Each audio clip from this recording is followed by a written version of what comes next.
नमस्कार मित्रांनो, आपल्या यूट्यूब चॅनलवर तुमचं स्वागत आहे। तर शेतकरी मित्रांनो, यंदा ही कापसाचे बियाणे हे महाग झालेले आहे। तर शेतकरी मित्रांनो, दरवर्षीप्रमाणे हे बी कापसाचं बी महाग होतच आहे। तर यंदा ही शेतकरी मित्रांनो, महाराष्ट्र आपलं केंद्र सरकारने जार प्रसारित करून कापसाचे नवीन बियाण्याचे रेट हे आपलं जारमध्ये प्रसारित केलेले आहे। तर शेतकरी मित्रांनो, कापसाचे भाव जरी वाढत नसले तरी कापसाचे बियाण्याचे भाव दरवर्षी वाढत आहे। आता तुम्ही मागील 2 वर्षाचा जर विचार जर केला तर पहिले 820 ते 830 रुपयाला 2 वर्षापूर्वीची पिशी अशी आपल्याला भेटत होती। ती पिशी भेटत होती। तर 475 ग्राम ही आपली पिशी असते। आणि आता मागच्या वर्षी जरा बघितलं तर 864 रुपयाला आपल्याला कापसाची जी बॅग पुडी भेटत होती। आता ह्यावेळेस 901 रुपयाला ही पुढे आपल्याला भेटणार आहे, म्हणजे 900 रुपयाला। तर यंदा ही 37 रुपयानं हे बियाणं महाग झालेलं आहे। आणि शेतकऱ्यांना नेमका प्रश्न पडला होता की शेतकरी मित्रांनो, बोलगाट 2 हे पिशाचे वाण आहे किंवा आपण बोलगाट 2 हे लवित असतो, तर ह्याची किंमत 900 रुपये झालेली आहे।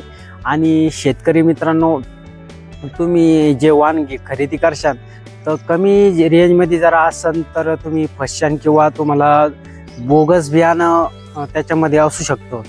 तर तुम्ही कापसाचं बियाणं खरेदी करायच्या टायमाला तुम्ही बिल नक्की घ्या, जेणेकरून तुम्हाला कोणत्याही प्रकारची तुमची फसवणूक होणार नाही बियाण्यामध्ये। आणि हे जे केंद्र सरकारचे रेट आहे हे 900 रुपये, 1 रुपया आहे, पण 1 रुपया आपण कोण देत नाही, पण 900 रुपये आहे। आणि याच्यावर कोणी जरी विकत असलं तर त्याच्यावर तात्काळ कारवाई करा किंवा कृषी सहाय्यक किंवा कृषी विभागाला याची माहिती द्या। आणि ही जी किंमत आहे ही शासनाने, केंद्र सरकारने ठरवलेलं आहे। आणि याच्यावर दुकानदाराला म्हणजे याच्यावर विकायला चालत नाही। आणि शेतकरी मित्रांनो, पुन्हा एकदा शेतकऱ्यांची निराशा झालेली आहे, काऊन की दरवर्षीप्रमाणे भाव वाढत आहे कापसाचे बियाण्याचे, परंतु कापसाचा भाव हा 6 ते 7-8 हजाराच्या वर काही कापूस जात नाही। आणि आता जरा 8,500 कापूस असला, परंतु शेतकऱ्यांचा कापूस सगळा दिलेला आहे। आणि आता फक्त कापूस राहिलेला आहे तर व्यापाऱ्याकडे, आणि व्यापाऱ्याला याचा फायदा होत आहे। तर दरवर्षीप्रमाणे असंच शेतकऱ्याचं होत आहे। तर शेतकरी मित्रांनो, व्हिडिओ कसा वाटला लाईक करा, शेअर करा, आणि चॅनलमध्ये नवीन असं सबस्क्राईब करायला विसरू नका। आणि हा बियाणं तुम्ही टायमावर म्हणजे जूनच्या पहिल्या आठवड्यातच घ्या, जेणेकरून बियाणं हे म्हणजे कंपनीचंच येईल असतं दुकानदाराकडं। नंतर कसं होतंय की जे आपल्याला नामांकित पिशा असतात किंवा आपल्याला जे बियाणं पाहिजे असतं ते भेटत नाही, आणि नंतर महाग मध्ये जातं, आणि नंतर भेसळयुक्त बियाणं सुद्धा आपल्याला याच्यात येत असतं।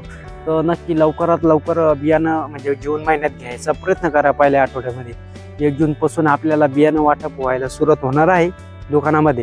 तरी तुम्ही 1 जूनच्या 1 जून ते 7 जून पर्यंतच बियाणं घ्यायचा प्रयत्न करा। आणि यंदा आपला जो मान्सून आहे 8 जूनला हवामान खातं दाखवत आहे का 8 जूनला आपल्या महाराष्ट्रामध्ये येणार आहे। तर माझं म्हणणं आहे की तुम्ही 1 जून ते 8 जून पर्यंत घेतला तर खूपच चांगला आहे। तर शेतकरी मित्रांनो, व्हिडिओ कसा वाटला लाईक करा, शेअर करा, आणि चॅनलमध्ये नवीन असतात तर सबस्क्राईब करायला विसरू नका, जेणेकरून शासनाच्या नवनवीन योजना किंवा इतर शेतकऱ्याच्या फायद्याच्या गोष्टी किंवा शेतकऱ्याचा अनुभव याच्याविषयी माहिती